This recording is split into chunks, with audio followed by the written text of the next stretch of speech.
China has a problem in this war that no simple headline can capture. The war in Iran is hurting China in one of the worst places possible, energy.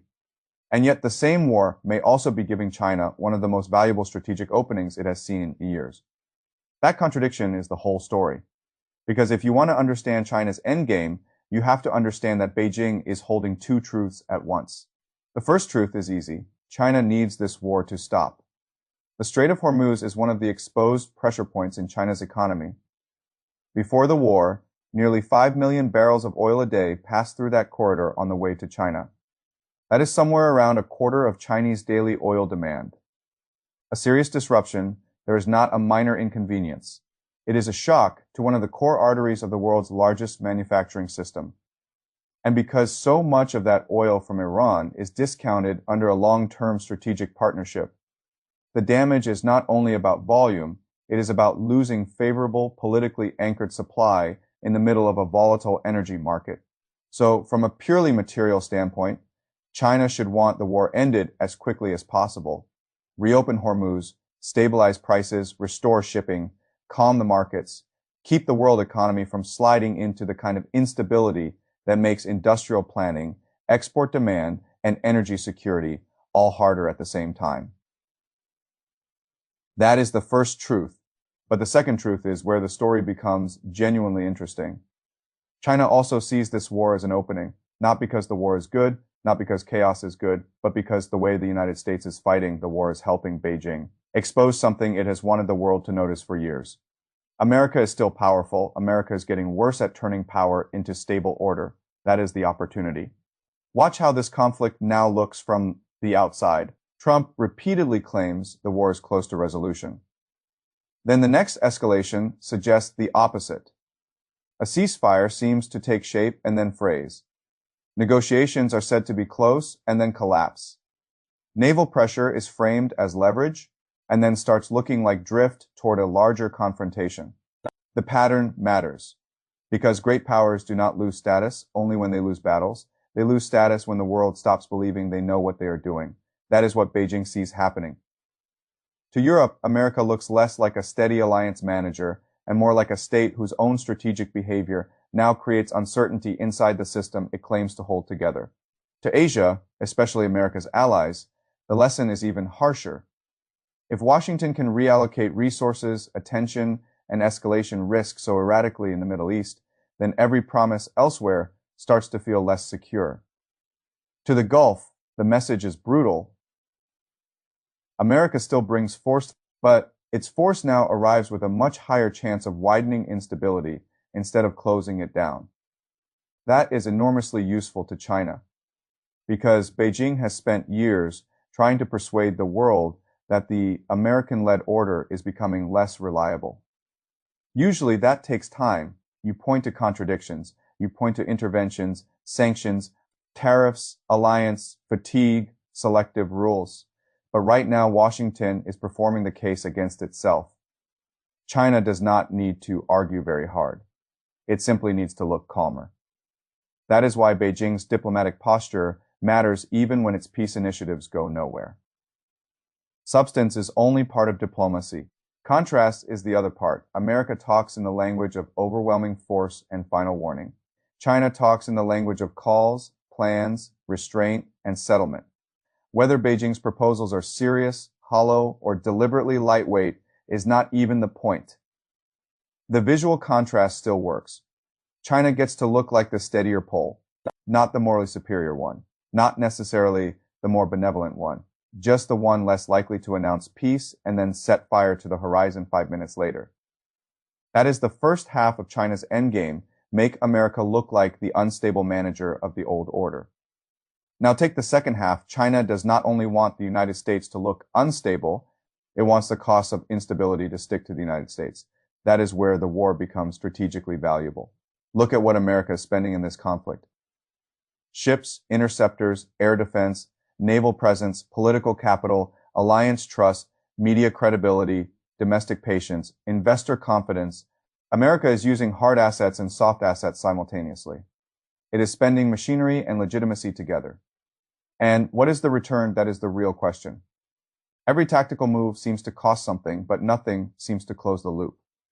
A strike does not produce submission. A blockade does not produce clarity. A negotiation does not produce trust. A ceasefire does not produce closure. That is exactly the kind of war Beijing wants Washington to own. Not because China enjoys the bloodshed. China does not want the system to burn, but because every extra week of American entanglement in a conflict with blurry political objectives weakens the aura of American indispensability. And that creates room for Beijing everywhere else. Room in Asia, room in Europe, room in the Gulf, room in the global South, room to say to nervous governments, you do not have to love us, but you may no longer be able to trust them. That is a powerful shift. Now add the economic geography. The Middle East matters to China not only as a source of oil, but as a growing market and strategic commercial zone. Chinese exports to the region have surged across vehicles, infrastructure, telecoms, industrial goods, logistics, and water systems. Beijing is not trying to replace the U.S. Fifth Fleet with the PLA Navy tomorrow.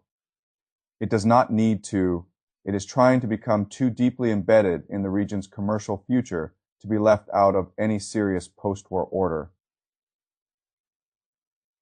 That means China's ideal regional environment is not one in which America vanishes overnight. It is one in which regional actors become more nervous about total dependence on Washington and more open to wider hedging. This war helps, but here is the limit, and it is decisive. China cannot let the war go too far. This is the part lazy analysis misses. People often speak as if every American setback is automatically a Chinese gain. That is not true. China is not an insulated offshore beneficiary of world chaos. It is the world's industrial core. It depends on shipping, energy, finance, insurance, payments, and confidence. If the Iran war pushes the whole system too close to breakdown, China gets hit hard too. So Beijing is walking a narrow corridor. It wants the war painful enough to reprice American credibility. It does not want the war catastrophic enough to break the platform Chinese power still relies on. That is the China paradox. It wants the conflict to stop.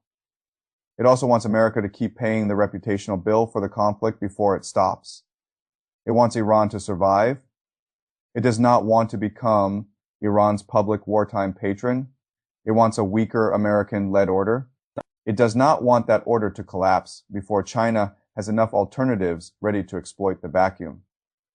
That is why even the possibility of Chinese military help to Iran has to be read carefully. If Beijing is helping Tehran strengthen its ability to resist, the logic is probably not romantic solidarity. It is not that China wants Iran to win in some dramatic civilizational sense. The logic is colder.